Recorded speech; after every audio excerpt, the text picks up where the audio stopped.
سامعین کرام، بسم اللہ الرحمن الرحیم، السلام علیکم ورحمۃ اللہ وبرکاتہ۔ میرے پیارے بھائیوں اور عزیز بہنوں، گھر میں رکھی ہوئی یہ تین خاموش چیز ہے، برے حالات تنگ دستی کو دعوت دیتی ہے۔ خدا را انہیں آج ہی پہچان کر گھر سے باہر پھینک دو۔ وہ تین چیزیں کیا ہیں؟ ہر گھر میں ایک چھوٹی سی چیز ایسی ہوتی ہے جو روز بروز نقصان پہنچاتی چلی جاتی ہے۔ کیا آپ جانتے ہیں وہ کیا ہے؟ اگر آج اسے نہ نکالا گیا تو یہ آپ کے گھر میں غربت، بدقسمتی، منفی توانائیاں اور غیر مرئی مخلوق کو کھلے عام داخل ہونے دے گی۔ کیا آپ نے کبھی سوچا ہے کہ کچھ گھر ایسے کیوں ہوتے ہیں جہاں داخل ہوتے ہی دل گھبرا اٹھتا ہے؟ ایسا لگتا ہے جیسے فضا بھاری ہو، ہوا میں کوئی انجانے خاموشی تیر رہی ہو۔ سب کچھ بظاہر درست ہوتا ہے لیکن پھر بھی سکون کہیں گم ہو جاتا ہے۔ گھر صاف ستھرا، نمازی لوگ، درود اور استغفار کی آوازیں، مگر پھر بھی دل بے چین، نیند ادھوری اور صبح جاگتے ہی بدن تھکا ہوا۔ ایسا کیوں ہوتا ہے کہ دعا کے بعد بھی دل کو اطمینان نہیں ملتا؟ گھر کی خوشیاں جیسے آتے آتے کہیں مڑ جاتی ہیں اور دل کسی اندھے بوجھ کے نیچے دبنے لگتا ہے۔ کبھی ہم سوچتے ہیں کہ شاید کسی نے نظر لگا دی، شاید کوئی بدنیت انسان ہمارے خلاف کچھ کر رہا ہے، لیکن سچ یہ ہے کہ بعض اوقات بڑا دشمن باہر ہوتا نہیں، مگر دشمن ہمارے اپنے گھر ہی کے دیواروں کے اندر چھپا ہوتا ہے۔ ہم خود انجانے میں اسے پناہ دیتے ہیں، ہم خود اپنی کمزوری سے اسے جگہ دیتے ہیں۔ یہ وہ چیز ہے جسے ہم معمولی سمجھ کر رکھتے ہیں، لیکن در حقیقت وہی چیز ہے جو روشنی کو اندھیرے میں بدل دیتی ہے۔ یہی وہ چیز ہے جو رحمت کے فرشتوں کو دور اور شیطان کو قریب کر دیتی ہے۔ ایسا نہیں کہ گھر کے افراد برے ہوں، بلکہ وہ اس چیز کے اثرات سے خود بھی بے خبر رہتے ہیں۔ محترم ناظرین، اور جب یہ اثرات بڑھنے لگتے ہیں تو انسان کے دل پر بوجھ بڑھنے لگتا ہے۔ ایسا محسوس ہوتا ہے جیسے سانسیں بھاری ہو، جیسے دل کسی انجانے خوف میں گرفتار ہو۔ انسان کوشش کرتا ہے، دعا کرتا ہے، مگر سکون کی بارش نہیں برستی۔ اس کی وجہ وہی چھپی ہوئی چیز ہوتی ہے جسے ہم نظر انداز کر کے اپنے گھر میں جگہ دے بیٹھتے ہیں۔ لیکن خوشخبری یہ ہے کہ اگر آپ آج اس حقیقت کو جان لیں اور وہ چیز اپنے گھر سے باہر نکال دیں تو آپ دیکھیں گے کہ کس طرح گھر کا ماحول بدلنے لگتا ہے۔ خوشیاں آنے لگتی ہے، جہاں پہلے بے چینی تھی وہاں سکون اترنے لگے گا، جہاں جھگڑے تھے وہاں الفت کی ہوا چلنے لگے گی، جہاں خاموش دیواریں تھیں وہاں تسبیح کی آوازیں گونجنے لگے گی، اور سب سے بڑھ کر آپ محسوس کریں گے کہ اللہ تبارک و تعالی کی رحمت خود چل کر آپ کے دروازے تک آ گئی ہے۔ تو آج کی ویڈیو میں آپ کو وہ راز بتانے والا ہوں جو شاید آپ کی زندگی بدل دے۔ ایسا راز جو اگر آپ نے آج سمجھ لیا اور عمل کر لیا تو آپ کا گھر بے سکونی سے برکت کی طرف سفر شروع کر دے گا۔ وہ چیز منفی اثرات کو دعوت دیتی ہے۔ اب وقت آ گیا ہے کہ اسے پہچان کر اپنے گھر سے ہمیشہ کے لیے نکال دیا جائے۔ محترم ناظرین و سامعین، آج کی یہ ویڈیو میرے ہر بھائی اور بہن کے لیے بہت ہی اہم ہے۔ اس ویڈیو کا ایک ایک لفظ اتنا قیمتی ہے کہ اگر آپ جان جائیں تو آپ اس پر ضرور عمل کرنا شروع کر دیں گے، کیونکہ جانے انجانے میں بہت سی ایسی غلطیاں، کوتاہیاں ہم سے ہو جاتی ہیں جن کا ہمیں پتہ بھی نہیں ہوتا، اور ان کی وجہ سے گھر میں تنگ دستی، غربت اور بے برکتی پیدا ہو جاتی ہے۔ اگر ان چھوٹی چھوٹی غلطیوں کو ہم ٹھیک کر لیں تو گھر سے ساری کی ساری بے برکتی چلی جائے گی، رزق کی کمی ختم ہو جائے گی انشاءاللہ۔ اللہ تبارک و تعالی کے فضل کے ساتھ اور آپ کے گھر میں برکت ہی برکت انبار لگ جائیں گے۔ محترم ناظرین سامعین، اللہ تبارک و تعالی نے انسان کو اس دار فانی میں بھیج کر زندگی کے طور طریقے سکھا دیے تاکہ وہ اپنی زندگی کو اور ضروریات زندگی کو انتہائی احسن انداز میں پورا کرے۔ انسانی زندگی کے معاملات، صحت، کامیابی، کاروبار اور دیگر میدانوں میں مدد کے لیے اللہ نے اپنے محبوب بندوں میں سے چند بندوں کا انتخاب کیا، چنا، جنہیں ہم انبیاء کہتے ہیں۔ ان کے بتائے ہوئے ہر طور طریقے میں نہ صرف برکت ہے بلکہ زندگی کی فلاح اور کامیابی پوشیدہ ہے، چھپی ہوئی ہے۔ انسان کسی بھی میدان میں کامیابی حاصل کرنا چاہتا ہے تو اسے سیرت النبی صلی اللہ علیہ وسلم پر عمل پیرا ہونا ہوگا۔ اسلامی تعلیمات میں زندگی اور گھر کے سکون کے لیے چند اصول بیان کیے گئے ہیں۔ گویا کوئی انسان اگر ان پر عمل پیرا ہوتا ہے تو وہ اپنے گھر میں سکون پائے گا۔ انسان گھر میں کسی بھی کام کو سر انجام دے تو وہ فوراً بسم اللہ پڑھے۔ کسی کام کو کرنے سے قبل ہر وقت ذکر الہی میں مشغول رہے۔ جدید دور ہے تو اکثر لوگ اپنے وقت کو گزارنے کے لیے فون کا کثرت سے استعمال یوز کرتے ہیں، جن سے نہ صرف وقت ہاتھ سے جاتا رہتا ہے بلکہ نیکی کرنے کی بھی لمحات انسان کے ہاتھ سے پھسلتا جاتا ہے۔ کوشش اور اہتمام اس بات کا کرنا چاہیے کہ جب بھی گھر میں کسی بھی کام میں مصروف ہوں، استغفر اللہ، اللہ اکبر، الحمدللہ، یا حی یا قیوم وغیرہ کے اذکار کو نہ صرف خود اپنی زبان پر جاری رکھیں بلکہ اپنے بچوں کو بھی اس بات کی ترغیب دیں۔ سورۃ المدثر میں اللہ تبارک و تعالی نے ایک جنتی اور جہنمی کا مکالمہ بیان کیا، جس میں جنتی جہنمی سے سوال کرتا ہے کہ کون سی چیز تجھے جہنم میں لے کر آئی ہے، تو اس پر وہ جواب دیتا ہے من المصلین، ہم نماز پڑھنے والوں میں سے تھے۔ یہ تو وہ لوگ ہیں جو نماز نہیں پڑھتے، جو نماز پڑھتے ہیں لیکن اس میں سستی کرتے ہیں، وقت کو ضائع کرتے ہیں اور قصداً نماز کو دیری سے پڑھتے ہیں۔ ان کے متعلق بھی اللہ تبارک و تعالی ارشاد فرماتا ہے، پس ان نمازیوں کے لیے ہلاکت ہو جو اپنی نماز سے غافل ہیں، گویا یہ نماز توڑ مڑوڑ کے پڑھتے ہیں، ان میں اکثر غفلت میں پڑ جاتے ہیں، ان کے لیے بھی خرابی ہے۔ لہٰذا گھر میں برکت چاہتے ہیں تو اکثر نماز کا اہتمام گھر میں کیا کریں۔ نوافل سنت تو لازم گھر میں ہی ادا کیا کرے۔ گھر میں نوافل سنت پڑھنے کے بہت سے فوائد ہیں۔ ایک تو بچوں کو دیکھ کر نماز کی ترغیب ملتی ہے، دوسرا گھر میں برکت رہتی ہے۔ گھر میں برکت کے لیے قرآن مجید کی تلاوت کا اہتمام کیا جائے، اگر تھوڑا ہی کیا جائے لیکن روز کی بنیاد پر کیا جائے۔ آپ چاہیں تو ایک صفحہ تلاوت کریں، لیکن تلاوت روز کی بنیاد پر ہو سکے تو اپنے بچوں کو ایک صفحہ روزانہ تلاوت کا سنائیں تاکہ ان میں قرآن مجید کی تلاوت کا شوق پیدا ہو۔ قرآن مجید کی کوئی بھی سورت تلاوت کریں، گھر میں برکت کا ہی باعث بنتی ہے۔ جناب رسالت مآب صلی اللہ علیہ وسلم نے فرمایا، ترجمہ حضرت ابو ہریرہ رضی اللہ تعالی عنہ سے روایت ہے کہ رسول اکرم صلی اللہ علیہ وسلم نے فرمایا، اپنے گھروں کو قبرستان نہ بناؤ، یقیناً شیطان ان گھروں سے دور بھاگتا ہے جہاں سورہ بقرہ پڑھی جاتی ہے، یعنی گھروں میں نماز اور تلاوت قرآن کا اہتمام کیا کرو۔ اہل علم فرماتے ہیں کہ روزانہ رات عشاء کی نماز کے بعد جو شخص سورہ واقعہ کی تلاوت کرتا ہے، اللہ تبارک و تعالی اس کے رزق میں اضافہ فرماتا ہے۔ صبح صبح سورہ یاسین کی تلاوت بھی کرنی چاہیے۔ جمعۃ المبارک کو سورہ کہف کی تلاوت کرنی چاہیے۔ قرآن مجید میں اللہ تبارک و تعالی نے تقوی سے متعلق ارشاد فرمایا، اور زاد راہ یعنی راستے کے خرچ سے لے لیا، یقیناً سب سے بہتر زاد سفر تقوی ہے، اور اہل عقل مجھ سے ڈرتے رہو۔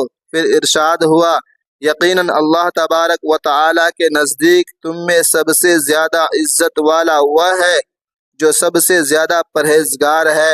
بے شک اللہ تبارک و تعالی سب کچھ جاننے والا باخبر ہے۔ گھر میں برکت کے لیے عمل یہ ہے کہ انسان اللہ کے نام سے بستر سے اٹھتا ہے یا اس کی محبت میں، مجلس میں، مسجد میں، سفر میں تقوی اختیار کرتا ہے، ویسے ہی گھر میں جب وہ تنہائی میں ہو، جب اسے کوئی نہ دیکھ رہا ہو سوائے رب کائنات کے، اس وقت بھی وہ تقوی اختیار کرے، اپنی بیوی، بچوں، والدین اور بہن بھائیوں کے ساتھ حسن سلوک محض اللہ تبارک و تعالی کی رضا کے خاطر، یہ عمل بھی گھر میں برکت کا سبب ہے۔ اس میں کوئی دو رائے نہیں کہ جب انسان مل کر کھانا کھاتے ہیں تو اللہ عز و جل اس میں برکت ڈال دیتا ہے، اور پھر جب افراد گھر کے ہوں، والدہ ہوں، والد ہوں، میاں بیوی، بچے، بہن بھائی، سب مل کر بیٹھ کر ایک جگہ اہتمام کے ساتھ اللہ تبارک و تعالی کے نام سے شروع کرے تو برکت کا کیا عالم ہوگا۔ جدید دور میں یہ روایت ختم ہوتی جا رہی ہے۔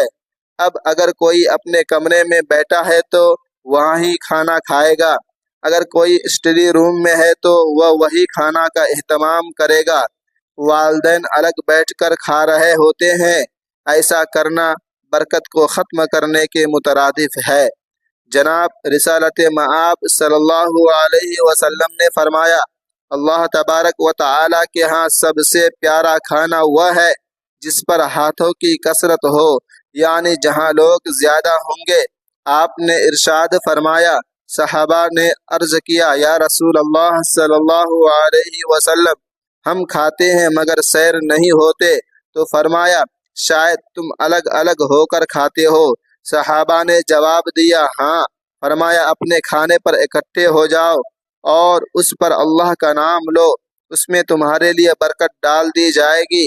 اللہ تبارک و تعالی نے رزق کی تقسیم کی اوقات مقرر تو نہیں کی، لیکن اسلامی تعلیمات سے معلوم ہوتا ہے کہ چند ایسے اوقات ہیں جن میں اگر انسان رزق حلال کی تلاش میں نکلے تو اسے نہ صرف رزق ملتا ہے بلکہ اس کے رزق میں اللہ تبارک و تعالی برکت بھی ڈال دیتا ہے۔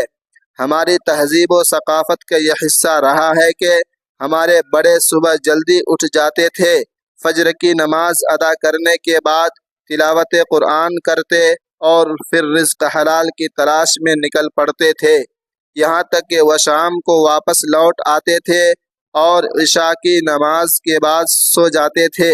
یہ ایسا وقت ہے رزق حلال کے لیے جس میں نہ صرف انسان زیادہ سے زیادہ اللہ تبارک و تعالی کا فضل سمیٹ سکتا ہے بلکہ اس میں برکت بھی حاصل کرتا ہے۔ لیکن عصر حاضر میں تمام اوقات کار بدل چکے ہیں، لوگ اب فجر کے وقت سوتے ہیں اور رات ساری رات جاگتے ہیں۔ ہم یہ دیکھ سکتے ہیں کہ ان کے گھروں میں 4 سے 5 افراد کمانے والے ہیں لیکن پھر بھی برکت نہیں، جبکہ ہمارے آباء و اجداد میں محض ایک شخص کمانے والا ہوتا تھا اور پورے گھر کو ایک ہی فرد کافی رہتا تھا۔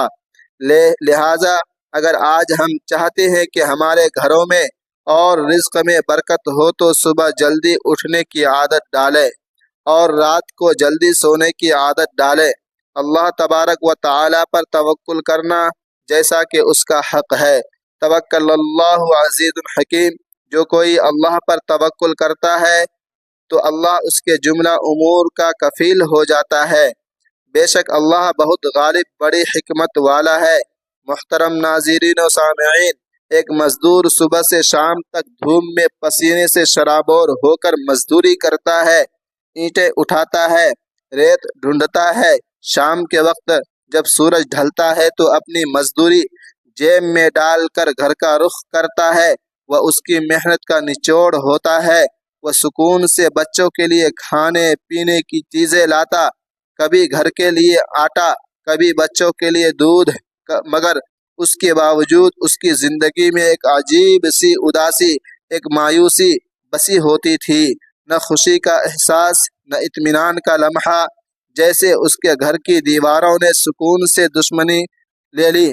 ہر رات وہ سجدے میں گر کر اللہ تبارک و تعالی سے کہتا، یا رب، میں حلال کماتا ہوں، فضول خرچی نہیں کرتا، نماز پڑھتا ہوں، ذکر کرتا ہوں، پھر بھی میرے گھر میں برکت کیوں نہیں؟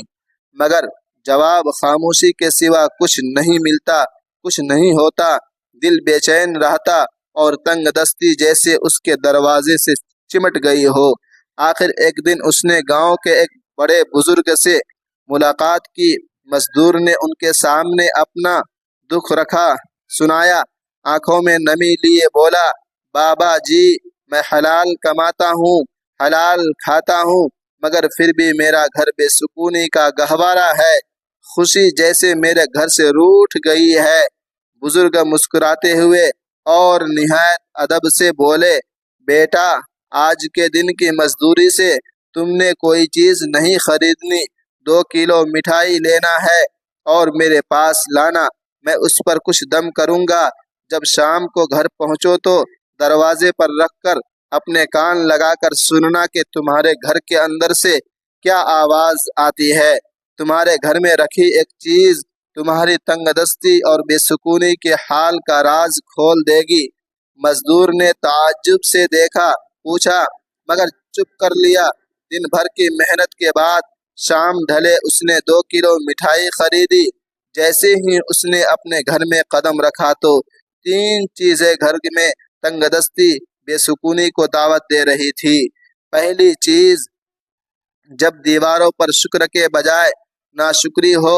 کچھ گھروں میں داخل ہوتے ہی ایک عجیب سی خاموشی استقبال کرتی ہے، نہ کوئی شور، نہ کوئی چیخ و پکار، ایسے محسوس ہوتا ہے جیسے ہوا نے بھی سانس روک لی ہو۔ دیواریں جیسے کچھ کہنا چاہتی ہو، ان پر لکھی تحریر خاموشی سے سب کچھ کہہ جاتی ہے، بتا جاتی ہے۔ وہ تحریر جو کسی قلم سے نہیں، انسانوں کے رویے سے لکھی جاتی ہے۔ یہی وہ لمحہ ہوتا ہے جب گھر میں برکت کے دروازے بند ہونے لگتے ہیں، کیونکہ ان دیواروں پر اب شکر نہیں، شکایت لکھی جاتی ہے، ناشکری لکھی جاتی ہے۔ جہاں ہر گفتگو میں میرا نصیب کیوں نہیں کہ گونج ہو، جہاں زبان پر ناشکری کا زہر اور دل میں مایوسی کی دھن ہو، وہاں رحمت کے قدم نہیں رکتے۔ فرشتے خاموشی سے واپس پلٹ جاتے ہیں، چلے جاتے ہیں، اور ان کی جگہ وسوسوں کی سرگوشیاں لے لیتی ہے۔ کبھی کبھی شیطان دروازے توڑ کر نہیں آتا، ہم خود اس کے لیے دروازے کھول دیتے ہیں۔ جب ہم الحمدللہ کے بجائے کاش ایسا ہوتا کہنا شروع کر دیتے ہیں، جب ہم نعمتوں کو معمول اور خامیوں کو عظیم سمجھنے لگتے ہیں، تو سمجھ لیجئے کہ روشنی کا چراغ بجھنے لگا ہے، ختم ہونے لگا ہے۔ وہی روشنی جو گھر کو امن دیتی تھی، رزق کو برکت دیتی تھی اور دلوں کو نرم رکھتی تھی۔ ناشکری ایک معمولی احساس نہیں، یہ غیر مرئی زہر ہے جو آہستہ آہستہ پورے گھر کو کھا جاتا ہے۔ یہ باتوں سے شروع ہوتی ہے مگر اثر ماحول پر ڈالتی ہے، پورے معاشرے پر ڈالتی ہے۔ ایک وقت آتا ہے جب گھر ہوتا ہے خالی، الفاظ زیادہ ہوتے ہیں مگر سمجھ ختم، اور پھر زندگی کی رونقیں جیسے ایک ایک کر کے رخصت ہونے لگتے ہیں۔ شیطان ایسے گھروں میں خوشی سے پرہیز کرتا ہے جہاں زبان ناشکری بولے اور دل شکر کرنا بھول جائے۔ وہ جانتا ہے جہاں شکر نہیں وہاں سجدے بھی بے نور ہوتے ہیں، وہاں نماز بھی بے نور ہوتے ہیں۔ جہاں شکایت ہے وہاں دعا بھی دروازہ نہیں کھولتی۔ وہاں ہر دل میں یہ احساس ڈالتا ہے کہ تم محروم ہو، اور انسان اپنی موجودہ نعمتوں کو بھول کر خالی پن کے جال میں پھنستا چلا جاتا ہے۔ یاد رکھیے، شکر سے بات نہیں، ایک روشنی ہے۔ یہ وہ روشنی ہے جو اندھیروں کو پیچھے دھکیلتی ہے، جو فرشتوں کو متوجہ کرتی ہے، اور جو شیطان انسان کے قدموں کو جلا دے۔ جس گھر میں زبان الحمدللہ کہنا سیکھ لے، اس گھر کی چھت بھی دعا بن جاتی ہے۔ اگر آپ چاہتے ہیں کہ تنگ دستی کا سلسلہ ٹوٹ جائے، ختم ہو جائے، بے سکونی کی زنجیریں کٹ جائے اور گھر میں روشنی خود چل کر آئے، تو سب سے پہلے اپنے الفاظ کو بدلیں، کیونکہ جب دیواروں پر شکر لکھا جاتا ہے تو رحمت خود الفاظ کو پڑھنے آتی ہے۔ 3 چیزیں گھر میں تنگ دستی، بے سکونی کو دعوت دیتی ہے۔ دوسری چیز یہ ہے، جب آپ آنکھ کھولیں، جب آنکھیں عیب ڈھونڈنے لگے، آنکھیں عیب ڈھونڈنے کی عادی ہو جائے۔ کبھی سوچا ہے کہ جب تیری آنکھیں کسی کی کمی تلاش کرنے میں لگتی ہے، ڈھونڈنے میں لگتی ہے، تو تیرے نصیب کی روشنی کیوں ختم ہو جاتی ہے؟ کیوں گھر کا سکون تیرے ہاتھ سے ریت کی طرف پھسلنے لگتا ہے، چلنے لگتا ہے؟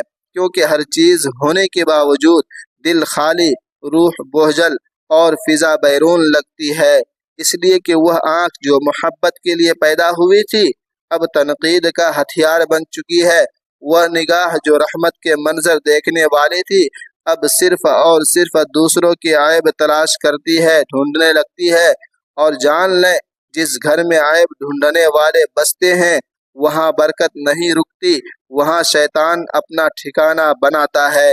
یہ عیب جوئی کوئی معمولی گناہ نہیں، یہ روح کی بیماری ہے، جو آگ ہے جو خاموشی سے دلوں کو جلاتی ہے، راکھ کر دیتی ہے، نکات کو راغ کر دیتی ہے اور گھر کی فضا کو اندھیروں میں بدل دیتی ہے۔ جس گھر میں ہر زبان کسی ایک دوسرے کے قصور گنتی ہے وہاں رزق تنگ ہوتا ہے، دعائیں رک جاتی ہیں اور سکون ہجرت کر جاتا ہے، چلے جاتا ہے، ختم ہو جاتا ہے۔ وہ آنکھ جو دوسروں کی خامیاں دیکھتی ہے کبھی اپنے آئینے میں جھانک، تجھے اندازہ ہوگا جو عیب تو دیکھتا ہے وہ تیرے دل کی اپنی غفلت کی عکاسی ہے۔ جو دوسروں میں کمی تلاش کرتا ہے وہ دراصل اپنے اندر کے خالی پن سے بھاگ رہا ہوتا ہے۔ ایسے لوگ گھروں میں شور چھوڑ جاتے ہیں، بے چینی چھوڑ جاتے ہیں، مگر سکون کبھی نہیں۔ شیطان جانتا ہے کہ محبت والے گھر اس کے دشمن ہیں، اس لیے وہ گھروں کی نگاہوں میں زہر گھول دیتا ہے، زہر ڈال دیتا ہے۔ وہ دلوں کے درمیان دیواریں کھڑی کر دیتا ہے، وہ کانوں میں سرگوشی کرتا ہے، دیکھو اس نے تمہارے ساتھ ایسا کیا، ویسا کیا، اور جب تم اس کے بہکاوے میں آ جاتے ہو تو سمجھ لو تمہارے گھر کی فضا بدل گئی، اب وہاں صرف اور صرف وسوسے بستے، جب محبت نہیں۔ یاد رکھو، اس گھر کی آنکھیں عیب دیکھنے لگتی ہے، اس گھر کی برکتیں پردہ کر لیتی ہیں۔ جہاں نگاہ میں بدگمانی ہو وہاں فرشتے نہیں آتے، تو دوستوں میں کیا ہوا؟ وہاں شیطان رقص کرتا ہے، اس کی ہنسی تمہیں سنائی نہیں دیتی، مگر تمہاری ہر بے سکونی اس کی فتح کی گواہی دیتی ہے، اس کی کامیابی کی گواہی دیتی ہے۔ دلوں کو جوڑنے والی آنکھیں جنتی ہوتی ہے، جن گھروں میں اترتی ہے پردہ ڈالنا جانتی ہے، جہاں زبان محبت تلاش کرتی ہے، جہاں دل دوسروں کے لیے دعا کرتا ہے نہ کہ عیب بیان کرے۔ مومن اگر چاہتا ہے کہ تیرے گھر سے تنگ دستی کا سایہ رخصت ہو جائے، بے سکونی کا سایہ رخصت ہو جائے، مایوسی کا سایہ رخصت ہو جائے، تو اپنی نگاہ کو پاک کر عیب دیکھنے کے بجائے خوبی دیکھ، اور عیب چھپانے والا اللہ کا دوست بن جاتا ہے اور عیب پھیلانے والا اللہ کا دشمن بن جاتا ہے۔ جب آنکھیں محبت سے دیکھنے لگتی ہیں تو رحمت خود دروازہ کھول کر آتی ہے۔ جب آنکھ سے دوسری کی کمی میں الجھ جائے تو سمجھ لے کہ شیطان تیرے ذہن میں اتر چکا ہے۔ تیسری چیز، جب دروازے دعاؤں سے نہیں آوازوں سے کھلے۔ کیا تم نے کبھی سوچا ہے کہ گھر وہ جگہ ہے جہاں امن اترنا چاہیے، جہاں سکون اترنا چاہیے، جہاں ہر سانس میں محبت کی خوشبو ہونی چاہیے، جہاں دروازے کھلے تو اسلام کی روشنی پھیلے، لیکن اگر وہی دروازہ شور، تلخی اور چیخ و پکار سے کھلے وہاں زحمت نے جگہ لے لی ہے۔ جب گھروں کے دروازے سلام سے خالی ہو جائے تو وہاں فرشتے نہیں آتے، ہمارے پاس نہیں ہو جاتے، تو وہاں فضا بھی بوجھل ہو جاتی ہے، اور جب گفتگو میں تلخی ہو تو برکت زمین سے اتر جاتی ہے، اڑ جاتی ہے۔ یہی وہ لمحہ ہے جب شیطان دروازہ کھولتا ہے اور کہتا ہے اب یہ گھر میرا ہے۔ گھر کا شور اور صرف آوازوں کا نہیں ہوتا، یہ دلوں کے شور سے جنم لیتا ہے۔ جب ماں کا دل دکھی ہو، ماں کا چہرہ بوجھل ہو، ماں دکھی ہو، پریشان ہو، بچوں کے لہجے میں کڑواہٹ ہو، تو یہ شور دیواروں سے ٹکرا کر واپس آتا ہے، اور آہستہ آہستہ وہ شور گھر کے در و دیوار سے روشنی کھینچ لیتا ہے، چھین لیتا ہے۔ پھر وہی گھر جو کبھی سکون کا گہوارہ تھا اب بے برکتی کا مرکز بن جاتا ہے۔ یہ شور صرف الفاظ نہیں، یہ رحمت کے فرشتوں کے لیے بند دروازے ہیں۔ وہ گھر جہاں آوازیں اونچی ہو، جہاں زبان تیز ہو جہاں دلوں میں برداشت نہ ہو، وہ گھر اصل شیطان کا ٹھکانہ بن جاتا ہے، کیونکہ شیطان کو خاموشی نہیں شور پسند ہے، اسے وہ گھر پسند ہے جہاں بحث ہو، جہاں جھگڑا ہو مگر دعا نہ ہو، جہاں غصہ ہو مگر صبر نہ ہو، جہاں میں ہوں مگر ہم نہ ہوں۔ اگر تم چاہتے ہو کہ تنگ دستی تیرا مقدر نہ بنے تو اپنے گھر کے دروازے آوازوں سے نہیں، دعاؤں سے کھولو۔